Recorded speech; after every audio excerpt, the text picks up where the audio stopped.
Whatever your life problems are now, Kara, I don't care. You've got to focus on the training. Coach Aldrich's voice expressed disappointment.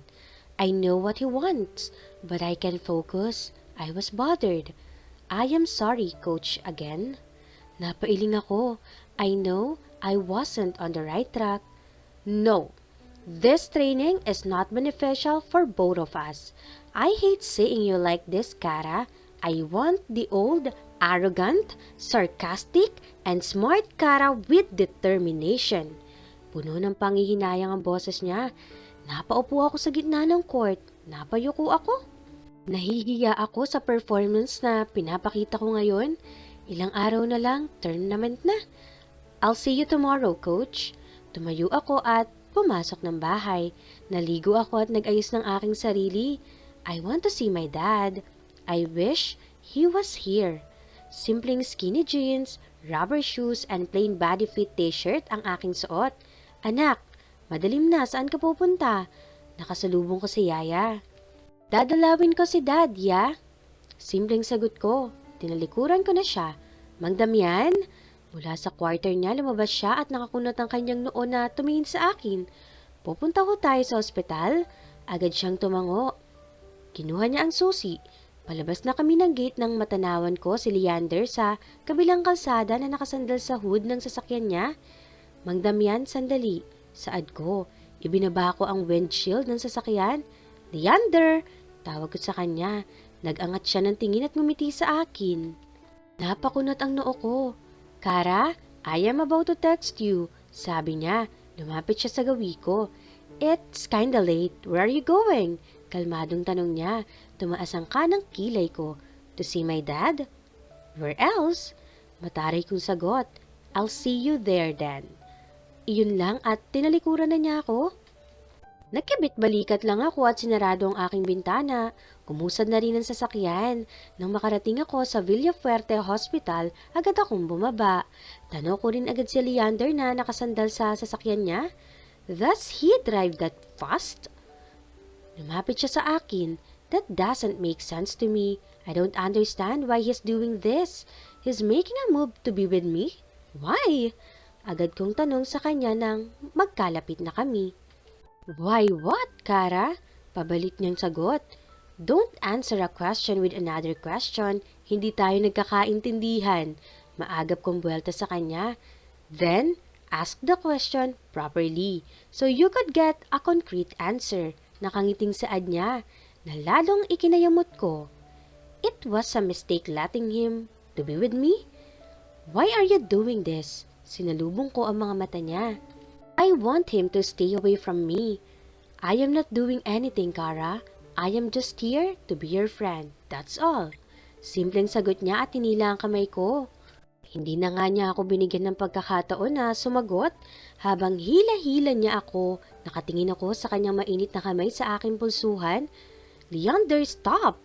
Tumigil siya pero hindi lumingon sa akin. This would be the last time I'm going to see you. I don't want you to try to talk to me out of it.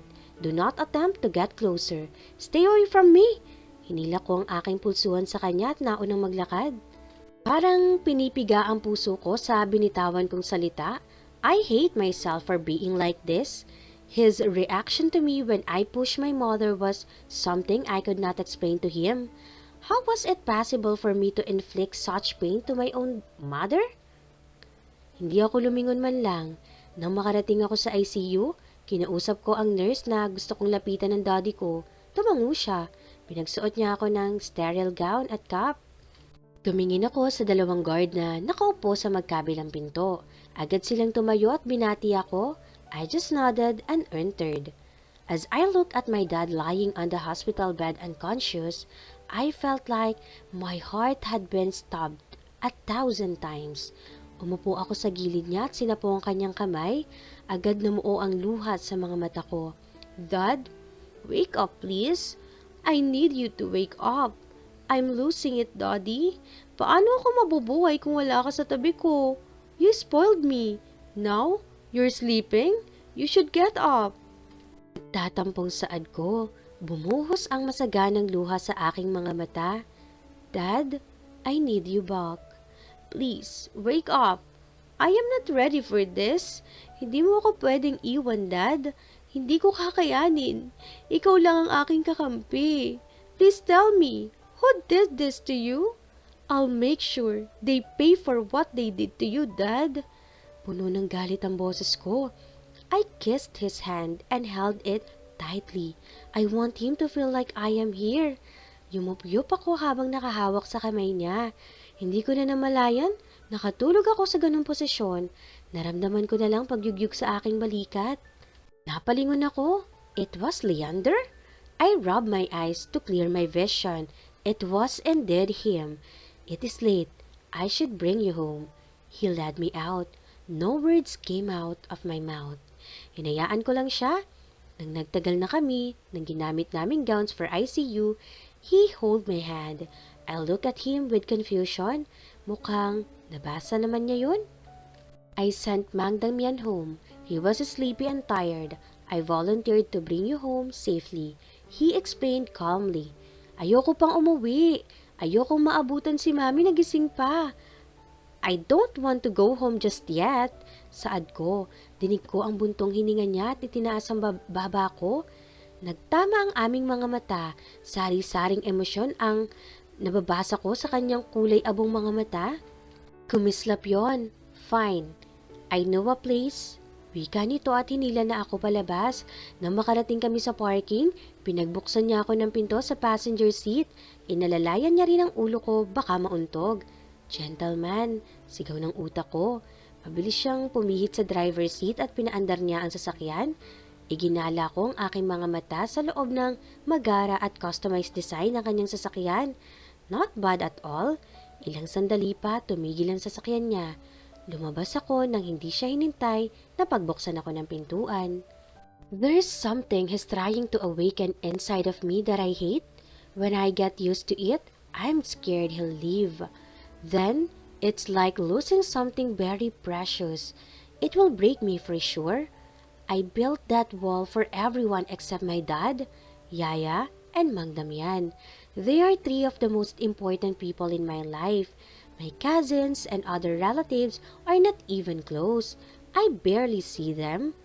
Come, I'll show you something, Leander told me. I didn't say any word. I followed him. Medyo madilim ang lugar at sinag lang ng buwan ang nagsisilbing liwanag. Wala akong makapang kaba o takot man lang.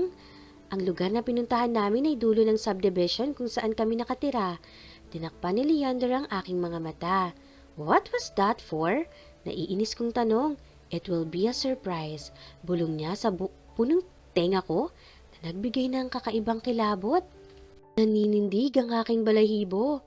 Bumilis ang tibok ng aking puso. Leander! Bulyaw ko sa kanya. Gusto kong itago ang aking kakaibang nararamdaman. Almost there, Kara. You're gonna love it. Masayang saad niya. Tila bata na nagmamalaki. Do you really need to cover my eyes? Puno ng iritasyon sa boses ko. Yes, Kara.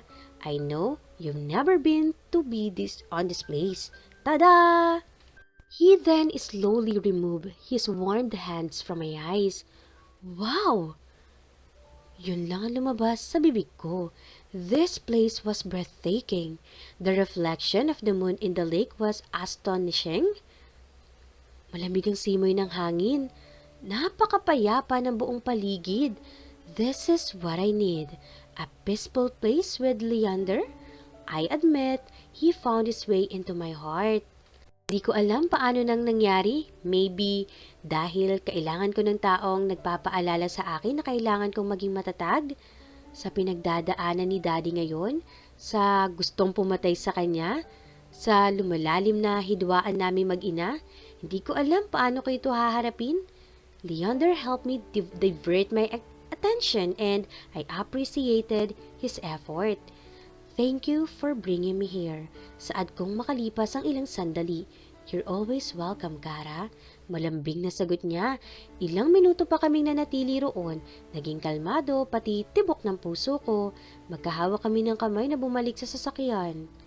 Tiningnan ko ang aking pambisig na relo. Mag-aalas 11 na pala? Hindi ba hinahanap si Leander sa bahay nila? Tila hudyat iyon nang sinagot niya ang tanong ng utak ko. No one is looking for me at home. I told my mom where I headed. Lumabas ang mapuputi niyang ngipin at ang saya sa kulay abo niyang mga mata. His Armenian look says it all. He was handsome, tall for his age, and he was already a young adult. Kung pagtabihin kami hanggang balikad lang niya ako. Huminto ang kanyang sasakyan sa tapat ng aming gate.